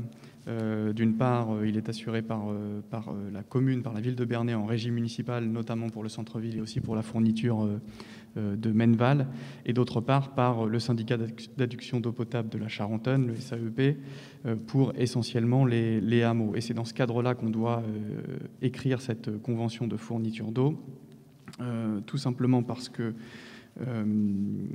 comment dire, le SAEP a établi une concession avec Veolia qui a été signée en octobre, et donc ça nécessite une convention justement pour fixer les modalités techniques et financières de cette fourniture d'eau potable.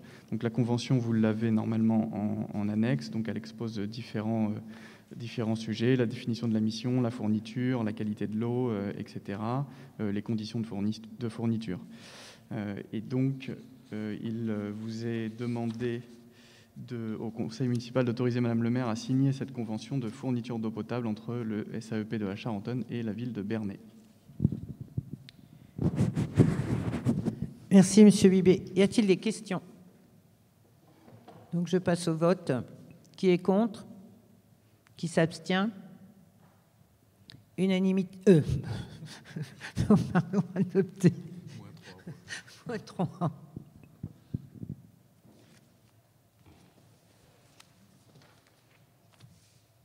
Je redonne la parole à Monsieur Bibé pour la cession de la maison située 31 route d'Orbec.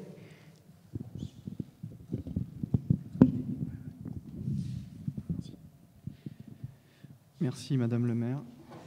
Alors, l'objet de cette délibération est la cession effectivement de la maison située au 31A route d'Orbec. C'était une maison qui était occupée par l'ancien gardien des ateliers qui est parti à la retraite en janvier 2016, et donc elle est inoccupée depuis janvier 2016. C'est une maison de 86 mètres carrés, un R+1 avec sous-sol et garage. Et on reprend ce dossier tout simplement parce que l'ancienne majorité l'avait mise en vente début de l'année 2020, et après réexamen de son état, de l'opportunité de la conserver dans le patrimoine communal, etc., on a fait le choix de poursuivre la vente, et donc il est proposé de vendre cette maison à monsieur David Robert, qui a fait la meilleure offre à 61 548 € net vendeur, et son projet est de faire sa résidence principale.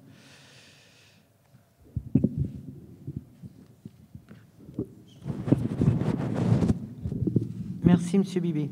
Oui, juste un apport de question. Le compromis de vente avait été signé par la précédente municipalité. Donc, nous devons poursuivre cette vente. Y a-t-il des questions? Monsieur Ditch.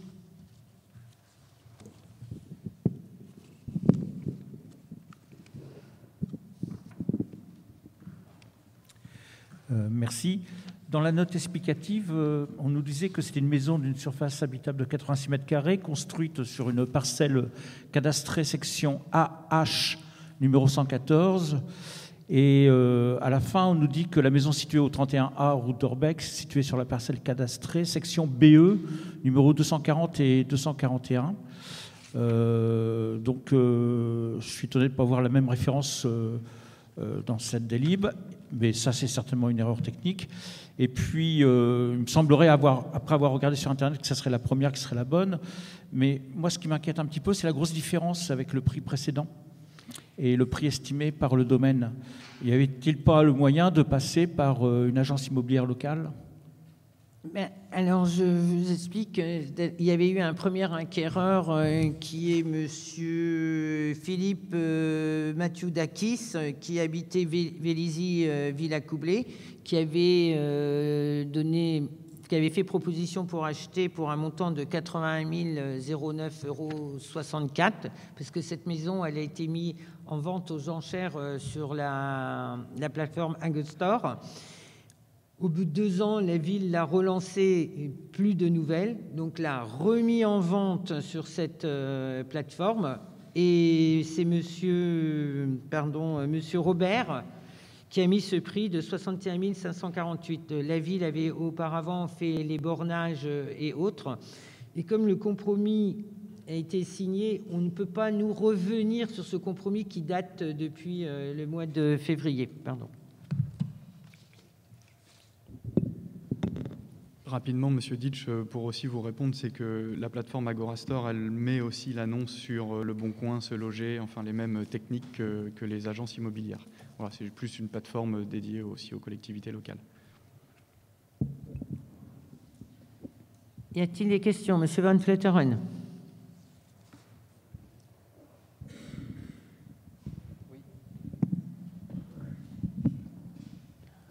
Merci, Madame le maire. Je voudrais revenir aussi sur la méthode de mise en vente, parce que je suis allé voir sur le site Agorastore et il n'y a pas plus d'une vingtaine de biens immobiliers qui sont en vente, et c'est au niveau national. Donc je ne suis pas sûr que ce soit super pertinent pour obtenir la meilleure valorisation, et puis aussi pour toucher des acheteurs potentiels locaux. Et je pense plutôt que ce sont des acheteurs qui ont une démarche plutôt opportuniste que d'investissement vraiment local. Monsieur Van Vleuteren, je comprends votre question, parce que je me suis posé la même question.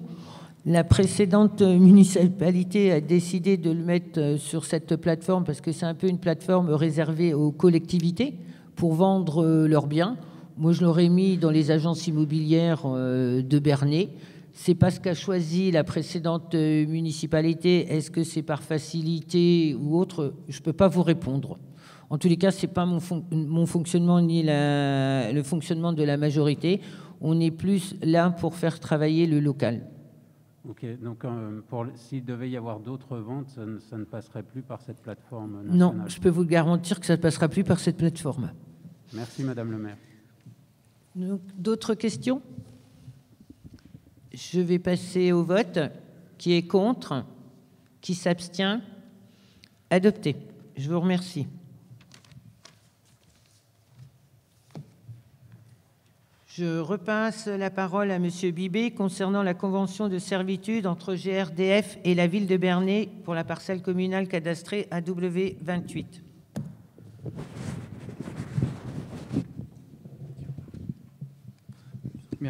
Merci Madame le maire.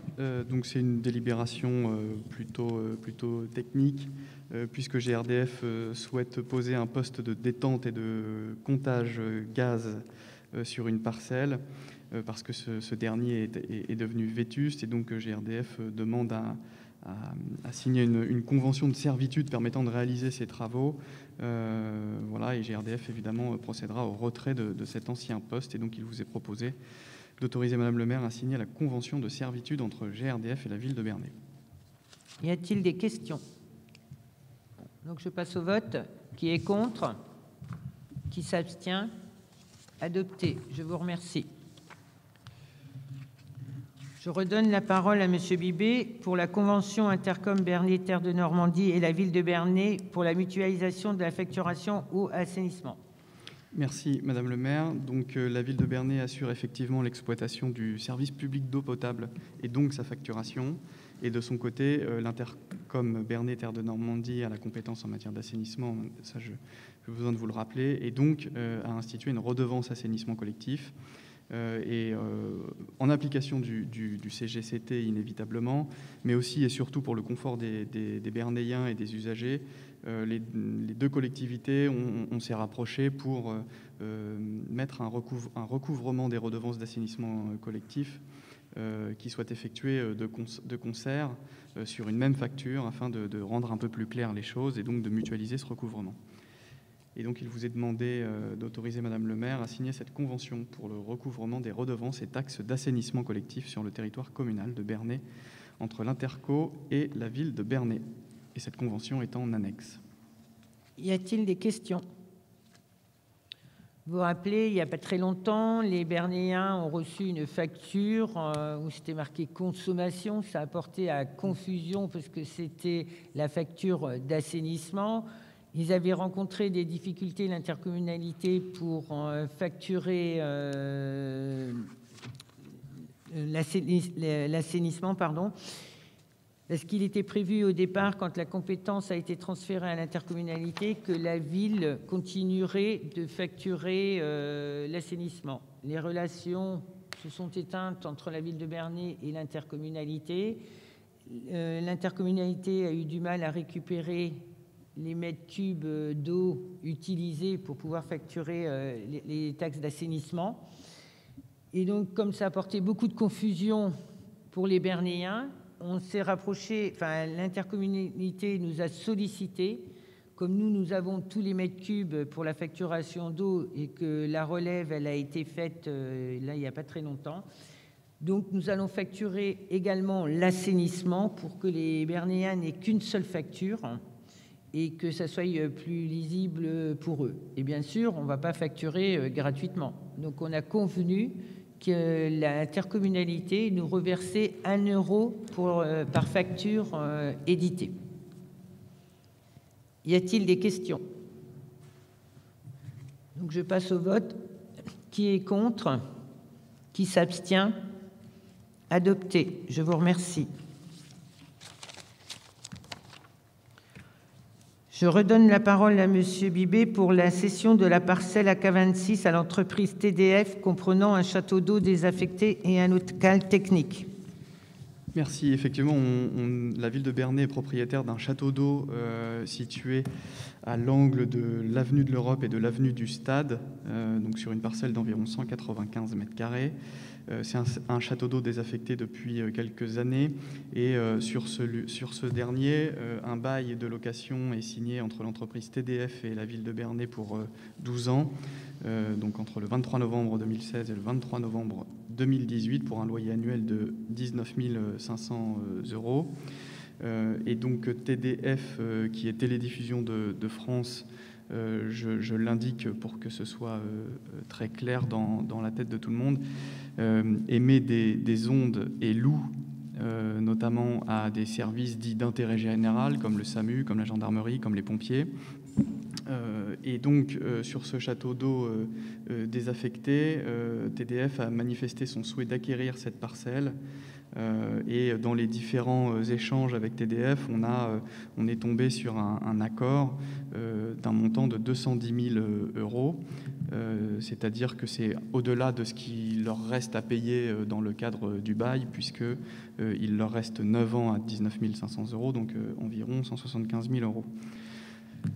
Adossé à cette délibération, vous avez notamment l'avis du domaine sur la valeur de ce château d'eau, qui est clairement désaffecté. On a évidemment, nous, fait demander au service eau pour savoir si éventuellement un jour on réutiliserait ce château d'eau, et il n'y a aucun intérêt ni patrimonial ni technique pour la desserte d'eau.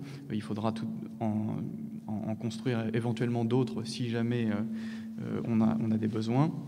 Et concernant le prix et le montant, l'étude de marché des domaines nous éclaire beaucoup sur la moyenne, en gros, d'une vente de château d'eau de ce type à environ 24 000 euros.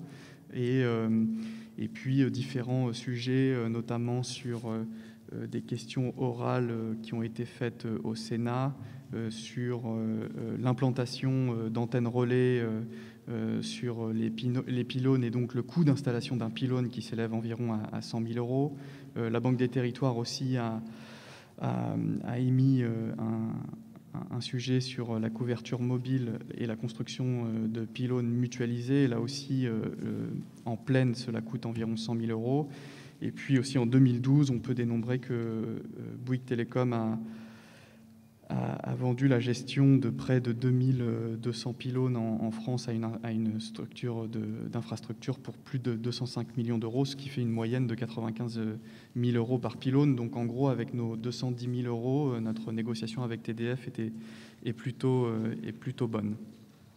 Et donc, il vous est proposé de céder à TDF cette parcelle d'environ 195 mètres carrés, comprenant ce château d'eau désaffecté, un local technique, et pour un montant de 210 000 euros net vendeur.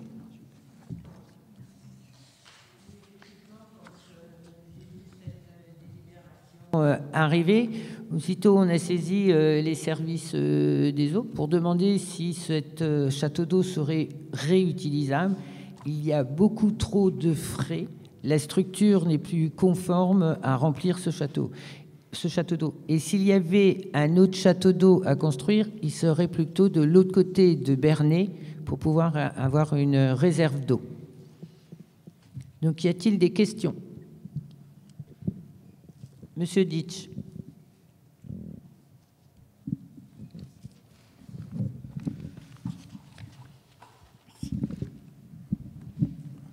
Merci. Concernant la cession de la parcelle AK26 à l'entreprise TDF, comprenant donc un château d'eau désaffecté et un local technique, je voudrais vous faire part de préoccupations de certains de nos concitoyens.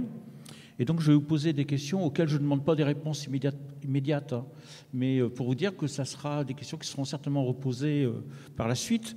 C'est quelles sont les obligations de TDF par rapport à des émissions d'ondes pour les riverains? Parce que quand TDF s'installe, c'est pour certainement émettre. Et donc, quels sont les devoirs d'information sur le niveau des ondes émises? Quelle en est la réglementation? Quels sont les risques pour les riverains? Et particulièrement les risques accrus avec un éventuel futur passage de la 5G.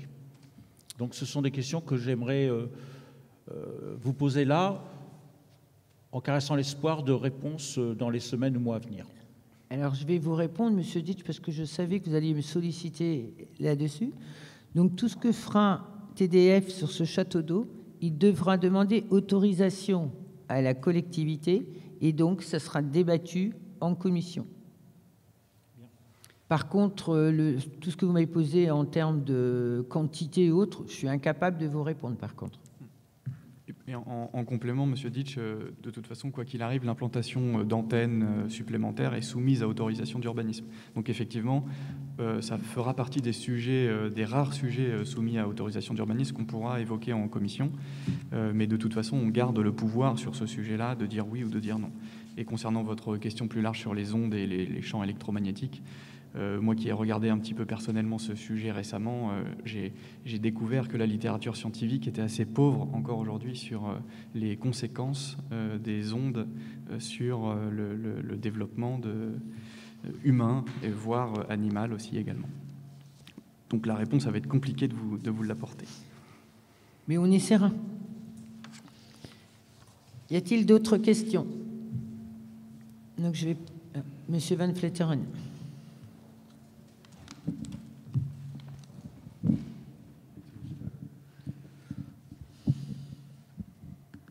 Merci Madame le maire. Je trouve qu'il y a une rentabilité exceptionnelle sur ce bien-là, vu la valorisation qui est faite et le loyer annuel qui est perçu par la ville. Et tout à l'heure, nous avons débattu sur des renégociations de taux pour des emprunts et des économies qui étaient faites. Et là, je trouve que la ville, finalement, va céder un bien sur lequel elle a aujourd'hui des loyers qui lui permettent de financer une partie des charges récurrentes de la ville. Et malheureusement, donc, elle n'aura plus ces loyers-là. Est-ce que ce ne serait pas plutôt intéressant de réfléchir à conserver ce bien, sachant que, en plus, on garderait la possibilité de décider de ce qui se passerait sur ce terrain. Ce château d'eau n'est plus exploitable, mais il est aujourd'hui effectivement utilisé comme une antenne. On entend parler du développement de la 5G, de la radio numérique aussi qui devrait se développer. Est-ce qu'il ne faut pas garder justement cette possibilité de décision pour l'avenir? Merci, Monsieur Fondin. Je vais vous répondre. Je me suis posé exactement les mêmes questions. Donc, c'est vrai qu'on a un loyer annuel de 19 500 € et on pourrait continuer pendant des années. Par contre, on a l'obligation de refaire des travaux sur la structure de ce château d'eau. Aujourd'hui, comme ce château d'eau ne servira plus, on n'a pas les moyens de consacrer des financements pour pour une stabilité de ce château d'eau, pour avoir un revenu de 19 500 €. Je ne peux pas vous dire le coût de la consolidation de ce château d'eau, mais il sera, je pense, bien plus supérieur, même à 10 ans de loyer. Le château d'eau qu'on parle, c'est celui qui est sur le stade, juste près des terrains de tennis. Donc, il n'y a pas une grande parcelle de terrain, mais comme le rappelait tout à l'heure Pierre Bibet, c'est qu'on aura toujours un droit de regard de ce qui va se passer sur ce château d'eau. Je préfère que TDF supporte les frais de consolidation que nous, Ville de Bernay. Je pense qu'on a des financements à mettre ailleurs. Y a-t-il d'autres questions? Donc, je vais passer au vote. Qui est contre? Qui s'abstient?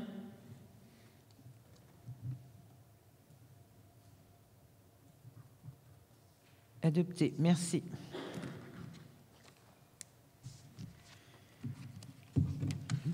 Donc je repasse encore la parole à Monsieur Bibet pour la vente à l'Intercom Bernay Terre de Normandie d'un terrain communal situé sur la zone d'activité d'Ivoire du Cours. Je voudrais apporter une petite précision. Pourquoi on vend le terrain? Parce que quand on a transféré la compétence de cette économique à l'intercommunalité et la délibération qu'a pris l'intercommunalité, aujourd'hui, la ville de Bernay ne possède plus les terrains et l'intercommunalité ne peut plus les vendre. On a trouvé un accord avec la préfecture pour dire que nous, ville de Bernay, on vend le terrain à l'intercommunalité qui, elle, le cédera aussitôt à Intersport. Je donne la parole à Monsieur Bibet. Merci Madame le maire, tout est dit. Ne serait-ce que de dire que le sujet qui bloquait était le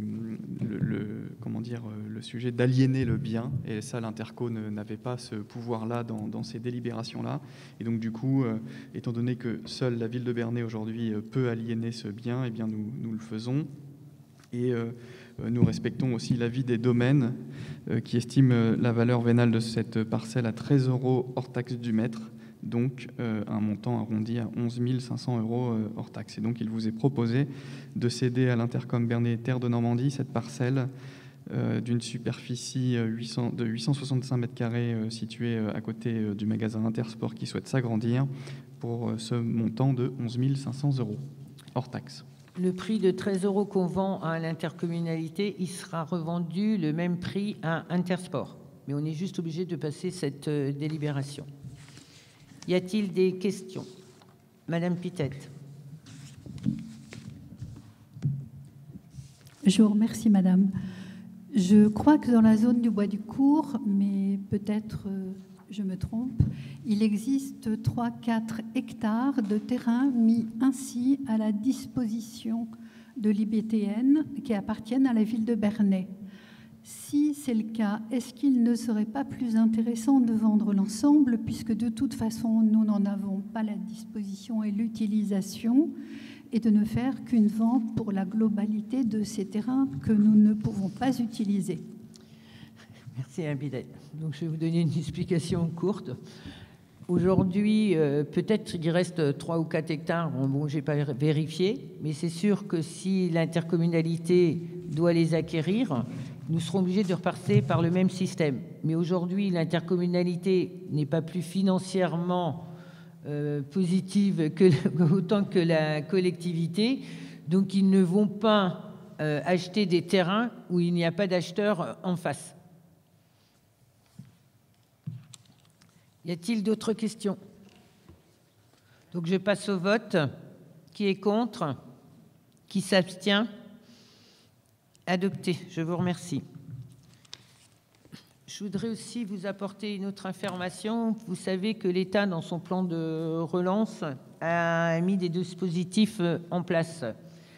Il y avait le dispositif Action Cœur de Ville qui était réservé strictement aux communes de plus de 20 000 habitants. Mais nous sommes quand même en France plus de 1000 communes où on aurait pu adhérer à un autre dispositif. Le gouvernement donc a mis en place un dispositif qui s'appelle Petite Ville de demain et qui est réservé aux communes de moins de 20 000 habitants. 5 communes sur notre intercommunalité ont été fléchées: Bernay, Beaumont, Brionne, Ménil-en-Ouche et Broglie. Donc, nous devons candidater pour le 20 novembre. On doit déposer sur la plateforme pour le 20 novembre. On s'est rapproché de l'EPCI, c'est elle qui va porter les candidatures. Donc, aujourd'hui, on est en train d'écrire le projet de Bernay pour Petite Ville de demain. Parce que là, aujourd'hui, on présente la candidature. Et donc, dans les différentes commissions, puisque Petite Ville de demain intègre la revitalisation, l'attractivité du commerce, des centres-bourgs, avec, si on est retenu pour Petite Ville de demain, on aura le droit d'avoir une ORT qui va profiter aux propriétaires pour bénéficier d'une réduction fiscale s'ils font des travaux dans leur commerce et autres. Ça passe aussi par la mobilité douce, ça passe aussi par les circuits courts comme le PAT qui est mené par l'intercommunalité, c'est-à-dire que de produire local, de manger local. Et nous, dans notre projection, on veut que notre cuisine centrale, qui est une cuisine de fabrication, fabrique des produits avec des produits locaux, les repas de nos enfants, de nos aînés. Déjà aujourd'hui, au niveau de notre cuisine centrale, on n'a pratiquement que des produits locaux, labellisés et bio. Céline Menon, elle ne me contredira pas, je pense qu'on a déjà plus de 20%, on est déjà à 25% de produits bio. Donc voilà, je voulais juste vous parler de ce dispositif pour vous dire que vraiment, on est très sensibilisés en ce moment, les services y sont dessus pour pouvoir candidater et on espère être retenus. Je voudrais aussi apporter une autre information. Il y a une zone d'activité qui est l'aérodrome sur la route de Tiberville. C'est la seule zone qui a été oubliée dans le transfert à l'intercommunalité. Nous avons beaucoup de demandes pour ce terrain. Il nous restait à peu près 25 000 mètres carrés à vendre. 2 entreprises sont intéressées qu'on a reçues. Une où M. Schlumberger nous a accompagnés pour l'installation d'une société. Une autre société qui nous a sollicité pour ces terrains. En tous les cas, bientôt, et je pense que ça sera, tant qu'administrativement les domaines répondent et autres, ça viendra devant le conseil municipal, enfin avant devant les commissions, et au conseil municipal février, mars. Donc on a invité les entreprises à nous écrire comme quoi elles retenaient ces terrains, ce que nous avons avec les services techniques, et M. Chouin a chaussé nos bottes et étaient implantés sur cette zone les différentes parcelles. Donc, c'est-à-dire que l'aérodrome ne sera plus seulement à l'aéroclub, mais bénéficiera aussi à ces entreprises. Donc une qui est sensibilisée plutôt sur la formation et une autre entreprise qui construit des avions avec des ailes en bois et en carbone et qui feront des essais sur l'aérodrome. On aura juste à modifier le taxiway et à prolonger l'entrée pour accéder aux parcelles. Voilà, je voulais vous en tenir informé de l'évolution. Voilà, je préfère que tout le monde sache un peu ce qu'on fait, qu'on ne croit pas qu'on s'endort dans la collectivité. Voilà. On va passer aux questions orales. J'avais une question orale de Madame Pitette.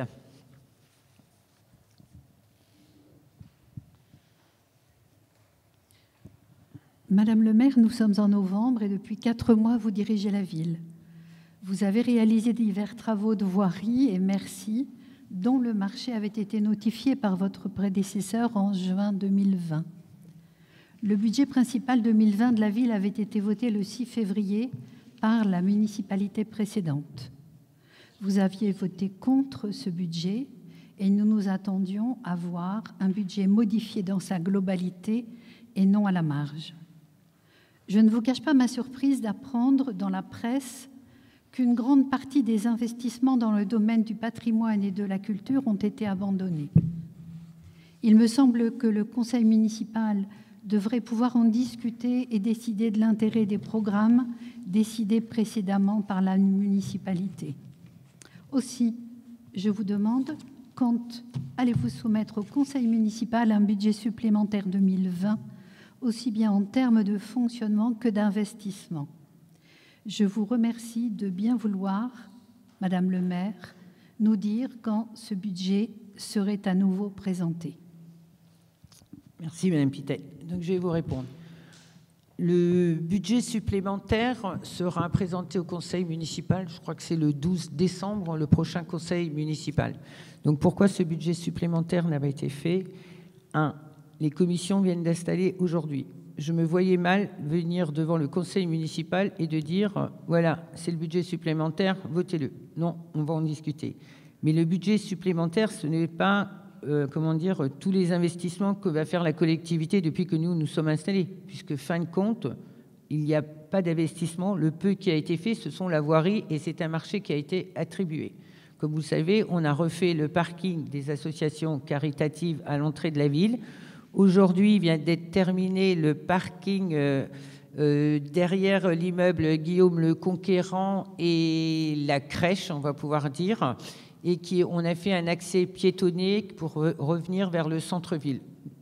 Et il reste un petit bout de parking, il restait une petite enveloppe dans ce marché, et il est refait le parking des immeubles en montant rue de la Défense, parce qu'on n'avait plus que les moyens de faire ça pour ce budget, parce que ce marché, c'est un contrat sur un marché sur 4 années d'un montant de 300 000 euros par an.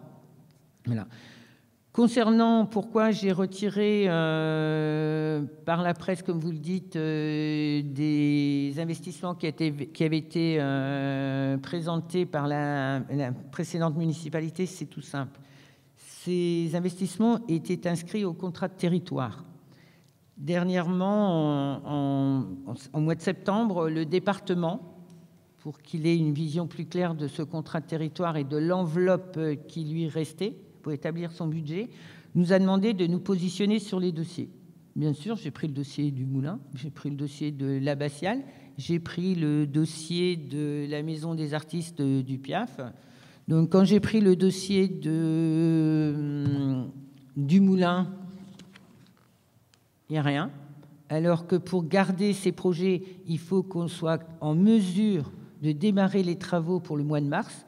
C'est impossible. Il n'y avait rien dans ce dossier. Ici, du pôle Abbaye, c'est pareil.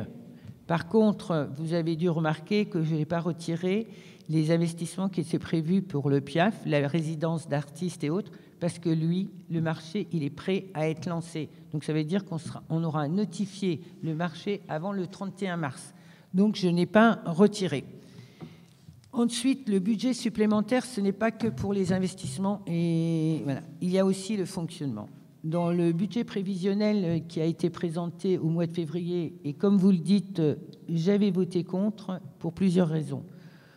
Quand on fait un budget prévisionnel, on essaye d'être, et là je parle de la section fonctionnement et pas investissement, on essaie d'être au plus proche de la réalité. Je vais prendre un petit exemple, la masse salariale. Ce qui a été présenté au budget prévisionnel est loin de la réalité. On a fait une coupe sombre. Dans le budget supplémentaire, vous allez voir qu'on va devoir réinjecter, je n'ai pas exactement le chiffre exact, mais plus de 350 000 euros pour les salaires. Donc ce budget qui nous a été présenté n'est pas un budget qui démontre la réalité du fonctionnement de la collectivité. On a essayé de nous présenter un budget qui dit oh ben, la ville va bien et autres. Mais ce n'est pas vrai. Il y a beaucoup de sommes qui auraient dû être inscrites au budget et où il y a eu une coupe juste pour une lecture du budget. Donc là, les services, ils sont obligés pour le budget supplémentaire de reprendre et de regarder tout ce qu'il faut raccrocher à ce budget supplémentaire. Donc, j'aurais laissé quand même un peu de temps et je ne voulais pas vous présenter un budget supplémentaire sans qu'il soit passé en commission finances. Comme je vous l'ai dit, on s'attache qu'il y ait du participatif. Donc, franchement, je vous dis, je me voyais mal vous dire, Madame Pittet, votez ce budget, parce que de toute façon, on est obligé de le voter, le budget, sinon on ne va pas fonctionner. De plus, dans le budget, comme le budget prévisionnel a été voté au mois de février, que le compte administratif, on l'a voté vers le 28 juillet, il me semble, il n'y a même pas les reports qui sont affectés. Donc, il a fallu faire, parce qu'au départ, je pensais faire que des décisions modificatives, mais comme les reports n'ont pas été affectés, il faut qu'on fasse un budget supplémentaire. Donc voilà, donc il vous sera très prochainement présenté en commission de finances et dans les autres commissions, mais il n'y a pas grand investissement, puisque le seul investissement qui auront été faits de juillet à cette période-là, c'est la voirie. Voilà. Je vous remercie, Madame le maire. Pas d'autres questions? Non. Bon. Je déclare la séance clôturée et je vous remercie. Je vous souhaite à tous un excellent week-end et je remercie les services de la collectivité qui ont préparé ce conseil. Et surtout un grand bravo à Claude qui a beaucoup de patience pour la mise en place de ce conseil.